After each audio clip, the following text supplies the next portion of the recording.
प्रतिशत भनेको 100 मा आधारित अंश हो। For example 45%। 45% भन्नाले हामीले 100 को 45 भनेर बुझ्ने गर्छौँ, अथवा 10% भनेको 10 को 100 को 10 भाग, 100 भाग मध्ये 10 भाग।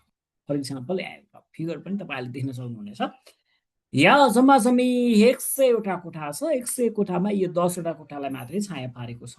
त्यस्तै गरी यहाँ पनि 100 वटा कोठा छ, यसमा 45 वटा कोठालाई मात्रै छाया पारेको छ। त्यसो भए यसमा चाहिँ यो 45 छाया पारेको भागलाई प्रतिशतमा भन्दाखेरि 45% भयो भने छाया नपारेको भागलाई हामीले प्रतिशतमा भन्छौँ भने 55% अथवा 55% भन्ने हुन्छ। त्यस्तै गरी यो पहिलो फिगरमा हेर्नुहोस्, यहाँ 100 वटा कोठाहरूमध्ये 10 वटा कोठा रङ्गाइएको छ।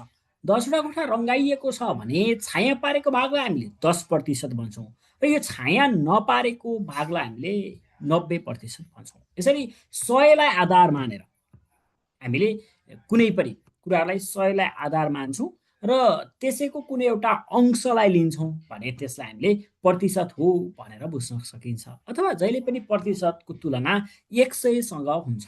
100 सँग तुलना गरियो भने प्रतिशतलाई बताउन सहज हुन्छ।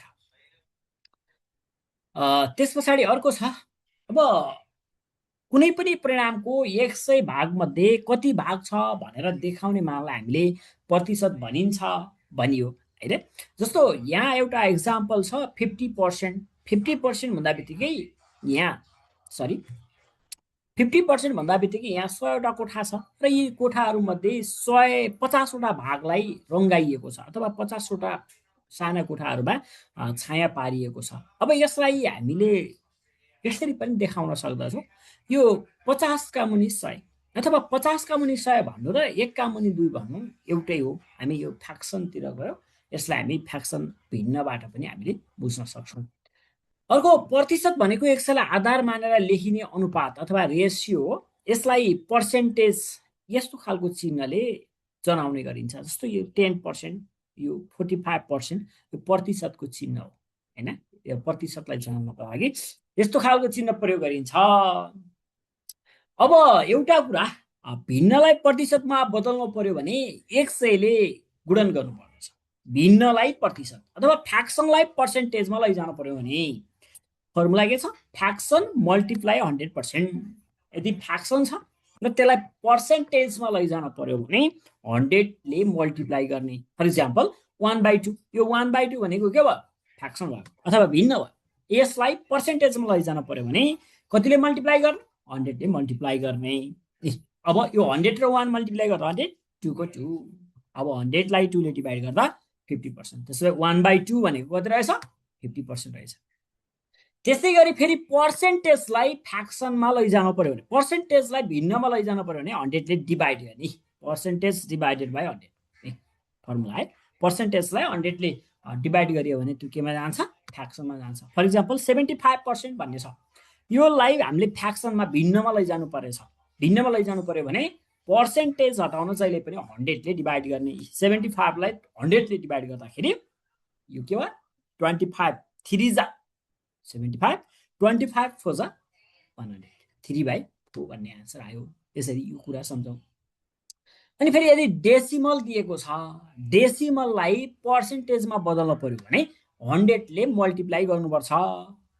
Decimal multiply 100%। डेसिमललाई पर्सेन्टेजमा लैजानु पर्यो भने 100 ले मल्टिप्लाई गर्ने। यहाँ फर्मुला छ, डेसिमल मल्टिप्लाई 100%। फर इक्जाम्पल 0.25 भन्ने एउटा डेसिमल नम्बर दिएको छ, यसलाई पर्सेन्टेजमा लैजानु पर्यो भने 100 ले मल्टिप्लाई गर्ने। 0.25 लाई 100 ले मल्टिप्लाई गर्दै गर्दाखेरि यो डेसिमल 2 स्थान अगाडि सर्छ। 2 स्थान अगाडि सर्छ भनेको 1 स्थान भनेको 2 र 5 को बिचमा, त्यो भन्दा नि अगाडि यहाँ। त्यही भएर 25%। 0.25 भनेको 25%। यसरी डेसिमललाई पर्सेन्टेजमा लैजानु पर्यो भने 100 ले मल्टिप्लाई गर्ने। ल अब यहाँ हेर्नु पर्यो, यदि यहाँ थोरै दिएको छ, फ्र्याक्सन दिएको छ र फ्र्याक्सनलाई पर्सेन्टेजमा लैजानु पर्यो भने 100 ले मल्टिप्लाई गर्ने। फ्र्याक्सन छ भने 100 ले मल्टिप्लाई गर्ने। थोरै फर्मुलामा यहाँ दिएको छ। डेसिमल छ, डेसिमल छ भने पनि पर्सेन्टेजमा लैजानको लागि 100 ले मल्टिप्लाई गर्ने। यदि पर्सेन्टेज दिएको छ र त्यसलाई फ्याक्सनमा लैजान पर्यो भने चाहिँ फेरि 100ले डिभाइड गर्ने। फर इक्जाम्पल यहाँ दिएको छ एउटा इक्जाम्पल 1/2 यो चाहिँ फ्याक्सनमा दियो, फ्याक्सनलाई पर्सेन्टेजमा लैजानको लागि 100ले मल्टिप्लाई गर्यो। यो चाहिँ डेसिमलमा दियो 0.25, डेसिमललाई फेरि पर्सेन्टेजमा लैजानको लागि 100ले मल्टिप्लाई। यो चाहिँ पर्सेन्टेजमा दियो, पर्सेन्टेजलाई फ्याक्सनमा लैजान पर्यो भने 100ले डिभाइड गर्ने। ओके, केही हेरौँ। जस्तै यहाँ पर्सेन्टेजमा लैजानु पर्ने छ, सबै फ्याक्सनमा दिएको छ, सबै फ्याक्सनमा दिएको छ। 3/5 लाई यो फ्याक्सन हो, भिन्न हो। 3/5 लाई पर्सेन्टेजमा लैजान पर्यो भने 100ले मल्टिप्लाई गर्ने। 3/5 लाई 100ले मल्टिप्लाई गर्यो, 100 3 जा 300 डिभाइडेड बाइ 5। अब 300 लाई 5 ले डिभाइड गर्दा 60%। यसरी नै b को पनि 4/5 छ, 4/5 लाई 100ले मल्टिप्लाई गर्यो, 400 जा 100 400 भइहाल्यो, डिभाइडेड बाइ 5 80 आयो। अर्को हेरौँ, 3/2 को 150% भयो। d को हेरौँ, d को 700 डिभाइडेड बाइ 2, 700 लाई अब 2 ले डिभाइड गर्दाखेरि 350। ओके, अर्को हेरौँ, यहाँ डेसिमल दिएको छ, सबै डेसिमललाई पर्सेन्टेजमा लैजानको लागि इन्टु 100 गर्ने। हामी अघि नै भनिसकेका छौँ, इन्टु 100, सबैमा 100 गरेको छ। ल है, यसरी नै तपाईँले गर्न सक्नुहुनेछ। त्यसपछि यहाँ पर्सेन्टेज दिएको छ, यो पर्सेन्टेजलाई फ्याक्सनमा लैजानु पर्नेछ। पर्सेन्टेजलाई फ्याक्सनमा लैजाँदा जहिले पनि 100ले डिभाइड गर्ने। 25 लाई 100ले डिभाइड गर्दा 1/4। ओके, 75 लाई पनि 100ले डिभाइड गर्दा 3/4।